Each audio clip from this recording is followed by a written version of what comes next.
People don't want to hear the truth because they don't want their illusions to be destroyed. In Gabriel Garcia Marquez's Chronicle of a Death Foretold, the readers learn about a stranger named Bayardo San Roman, who arrives in the town as he is in search of a wife. Bayardo San Roman is viewed as a mythical creature who fails to see the truth through blind eyes. First, let's discuss what Bayardo means. The meaning of Bayardo is thoroughbred horse, which means he is purebred. Now, I don't know about you, but I don't really see how a human could be purebred, since we're all human. In the book, people wonder why he's so good at what he does. Well, Bayardo put an end to all those conjectures by a simple recourse. He produced his entire family. He showed that not only he was impressive, but his family as well. He brought his family out to prove everyone that excellence was in his blood. Let me tell you, his family was very impressive. But the main attraction was his father, General Petronio San Roman, hero of civil wars of the past century and one of the major glories of the conservative regime. Now, another thing that Bayardo had was something that a lot of people don't have: supernatural powers. I'm not saying that he could pick things up with his mind or anything like that, but he was very interesting. Well, I guess you could say he did have supernatural powers.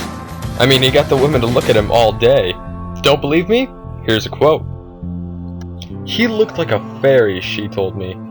And it was a pity, because I could have buttered him up and eaten him alive.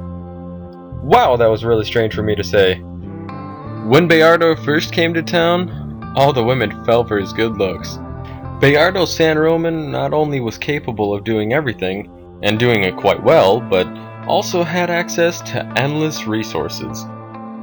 Not only did Bayardo impress people with his looks, but also by his actions. He was a very athletic and smart man.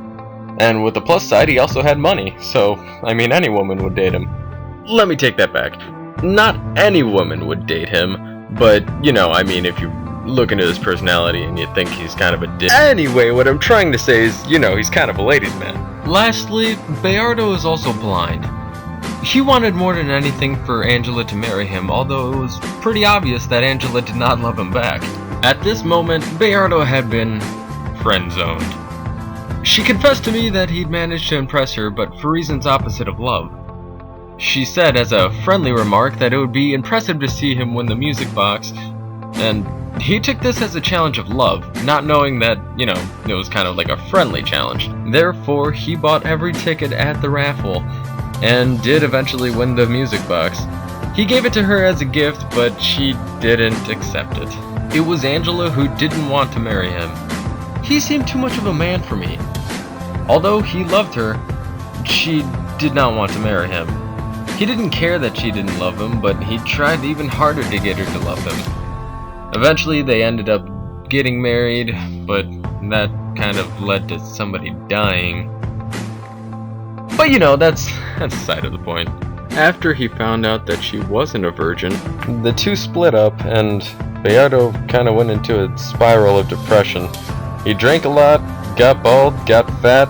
Angela was very sorry and sent him letters every week. He never opened any, but he never had to. He kept all of them and came back to her. They ended up being together again, and this time they both did love each other. Still a better love story than Twilight. So, I guess you can say that we learned a lot about Bayardo today. The meaning of his name, his supernatural powers when he first came to town, and how he was blind with love for Angela. This has been my character analysis for Bayardo San Roman. Thank you for listening.